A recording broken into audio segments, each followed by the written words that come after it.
નમસ્કાર મિત્રો, સ્વાગત છે તમારું આપણી આ યુટ્યુબ ચેનલમાં જેનું નામ છે ગુજરાતી જીકેની જમાવટ. તો ગુજરાત રાજ્યના સામાન્ય વહીવટ વિભાગ દ્વારા ગુજરાત રાજ્ય સરકારના રાજ્ય સેવા વર્ગ, પંચાયત સેવા વર્ગ અને વિવિધ રાજ્ય સરકારોના 27 વિભાગોમાં કામ કરતા કુલ 4.5 લાખ કરતાં વધારે કર્મચારીઓ માટે ગઈકાલે એટલે કે 27 જાન્યુઆરી 2025ના રોજ ગુજરાત રાજ્યના સામાન્ય વહીવટ વિભાગ દ્વારા અતિ મહત્વનો પરિપત્ર જે છે તે બહાર પાડવામાં આવે છે. તો આજના વિડીયોમાં વિગતવાર ચર્ચા કરીએ કે ગુજરાત રાજ્યના 27 વિભાગોના 4.5 લાખ કરતાં વધારે હાલમાં કાર્યરત કર્મચારીઓ માટે, અધિકારીઓ માટે ગુજરાત સરકાર દ્વારા સામાન્ય વહીવટ વિભાગ દ્વારા કઈ બાબતને લઈને અતિ મહત્વનો પરિપત્ર જાહેર કર્યો છે તેને લઈને ચર્ચા કરીએ વિડીયોમાં વિગતવાર. તો વિડીયોના અંત સુધી આપ બન્યા રહો અને જો ચેનલમાં તમે નવા હોવ તો અમારી ચેનલને તમે લાઇક, શેર, સબસ્ક્રાઇબ કરી બાજુમાં રહેલું બેલ આઇકોન દબાવી ઓલ નોટિફિકેશન ઓન કરવાનું ભૂલશો નહીં, જેથી કરીને ચેનલ પર મૂકવામાં આવતા વિવિધ ભરતીઓના નોટિફિકેશન, વિવિધ ભરતીઓના પરિણામ તેમજ આવા સરકારી કર્મચારી પેન્શનર્સ યોજનાઓને લગતા પરિપત્રો તમને સરળતાથી અમારા ચેનલના માધ્યમથી ઉપલબ્ધ થઈ જાય. તો મિત્રો, ગુજરાત રાજ્ય સરકાર સામાન્ય વહીવટ વિભાગ દ્વારા 27 જાન્યુઆરી 2025ના રોજ અતિ મહત્વનો પરિપત્ર ગુજરાત રાજ્ય સરકારના વિવિધ 27 જેટલા વિભાગોમાં કામ કરતા કુલ 4.5 લાખ કરતાં વધારે ઉમેદવારો કર્મચારીઓ માટે બહાર પાડી દેવામાં આવે છે. આ જે પરિપત્ર છે તેનો વિષય છે સરકારી કચેરીઓમાં અધિકારીઓ અને કર્મચારીઓએ સમયસર હાજરી માટે ડિજિટલ એટેન્ડન્સ સિસ્ટમ દાખલ કરવા બાબતનો આ અતિ મહત્વનો પરિપત્ર છે, જેમાં મિત્રો સામાન્ય વહીવટ વિભાગનો 31/8/2005નો, સામાન્ય વહીવટ વિભાગનો 16/9/2008 અને સામાન્ય વહીવટ વિભાગનો 19/10/2009નો આમ કુલ 3 જેટલા જૂના પરિપત્રો વંચાણે લીધેલ છે.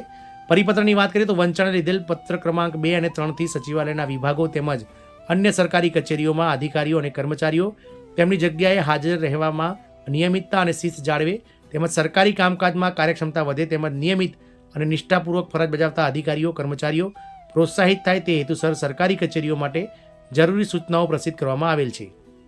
વંચાણે લીધેલ પત્ર ક્રમાંક 1 સચિવાલયના તમામ વિભાગો અને સચિવાલય સંકુલમાં બેસતી તમામ કચેરીઓના અધિકારીઓ અને કર્મચારીઓની હાજરીમાં નિયમિતતા જળવાય અને તેનું યોગ્ય રીતે મોનિટરિંગ થઈ શકે તે હેતુથી integrated security access and man management system IWDMS દાખલ કરવા અંગે સૂચનાઓ અમલમાં છે.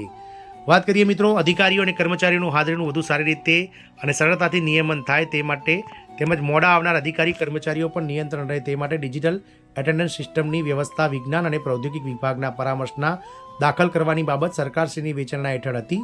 આ બાબતે કાળજીપૂર્વકની વિચારણા કર્યા બાદ નીચે મુજબની સૂચનાઓ પ્રસિદ્ધ કરવામાં આવી છે.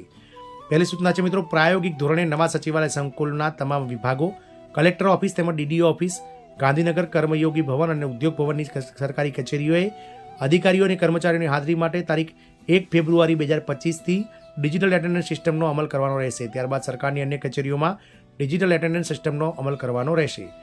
બીજું છે મિત્રો, શરૂઆતના 3 મહિનાના સમયગાળા માટે ડિજિટલ એટેન્ડન્સ સિસ્ટમમાં હાજરીની નોંધણી સાથે વર્તમાનમાં અમલ રહેલ હાજરી પ્રથાને પણ ચાલુ રાખવાની રહેશે.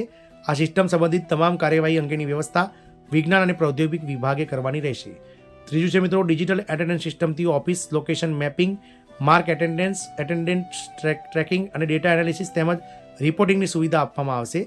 ચોથી છે મિત્રો સૂચના, આ પદ્ધતિ અનુસાર કર્મચારી અધિકારી કચેરી અથવા સંકુલમાં પ્રવેશે તેમજ સંકુલ કચેરીની બહાર નીકળે ત્યારે ડિજિટલ એક્સેસ સિસ્ટમ મારફત તેની હાજરીની નોંધ સિસ્ટમમાં થાય છે.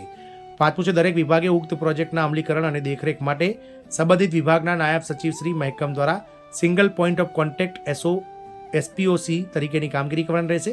ડિપાર્ટમેન્ટલ એડમિન આઈડીના આધારે સિંગલ પોઈન્ટ ઓફ કોન્ટેક્ટ અથવા તેમના દ્વારા અધિકૃત અધિકારી ઓફિસ અને સબ ઓફિસ માટે એડમિન આઈડી બનાવી શકે છે.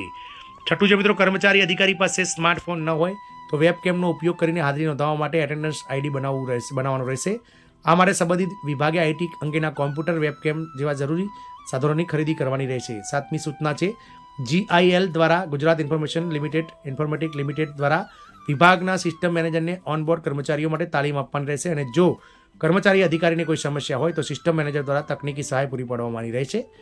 આઠમું છે, મોબાઈલ એપ્લિકેશન સ્ત્રોત એન્ડ્રોઈડ અને iOS accessibility link home page પર પ્લે સ્ટોર, ગૂગલમાંથી મળી ઉપલબ્ધ થશે. આ અંગેનું પોર્ટલ તેમજ તે અંગેની ગાઈડલાઇન્સ attendance.gujarat.gov.in પર ઉપલબ્ધ છે, જેનો ઉપયોગ કરવા સર્વેને જણાવવામાં આવે છે. આ અંગે વધુ માર્ગદર્શન માટે ઈમેલ આઈડી support@attendance@gujarat.gov.in અને ફોન નંબર 1800-233-5500 પર સંપર્ક કરવાનો રહેશે. 10મી સૂચના છે, ઉપરોક્ત સૂચનાઓનો અમલ તારીખ 1/2/2025 એટલે કે 1 ફેબ્રુઆરી 2025થી કરવાનો રહેશે. તેમજ ઉક્ત વંચાણે લીધેલ પત્ર ક્રમાંક 2 અને 3ની હાજરીના સમય અંગેની તથા રજાઓ અંગેની અન્ય સૂચનાઓ યથાવત રહેશે. આ સૂચનાઓ તમામ અધિકારી કર્મચારીઓશ્રીના ધ્યાન ઉપર લાવવા અને તેને ચુસ્તપણે અમલ કરવા સચિવાલયના તમામ વિભાગોથી આથી જાણ કરવામાં આવે છે. આવું રાજેન્દ્રસિંહ રાઠોડ, સરકારના નાયબ સચિવ સામાન્ય વહીવટ વિભાગ દ્વારા ગઈકાલે અતિ મહત્વનો પરિપત્ર બહાર પાડવામાં આવ્યો છે. આમ હવે કર્મચારીઓની જે હાજરી છે તે ઓનલાઈન થઈ જશે અને તમામ કર્મચારીઓએ પોતાના જે મોબાઈલ છે તેમાં મિત્રો હવે હાજરી પુરાવાની રહેશે, જેના માટે મિત્રો સરકાર દ્વારા ડિજિટલ એટેન્ડન્સ સિસ્ટમ દાખલ કરવામાં આવી રહી છે અને આગામી 1 ફેબ્રુઆરી 2025થી જે છે તે મિત્રો 1 મે 2025 સુધીમાં મિત્રો 3 મહિના ટ્રાયલ બેઝ ઉપર આ ઉદ્યોગ ભવન અને જે સરકારી કચેરીઓ છે ગાંધીનગર સચિવાલયની આસપાસની તેમાં ચાલશે. ત્યારબાદ ગુજરાત સરકારના તમામ વિભાગોમાં 27 વિભાગોમાં આ પ્રકારની ડિજિટલ એટેન્ડન્સ સિસ્ટમ દાખલ કરી દેવામાં આવશે. જય હિન્દ, અસ્તુ.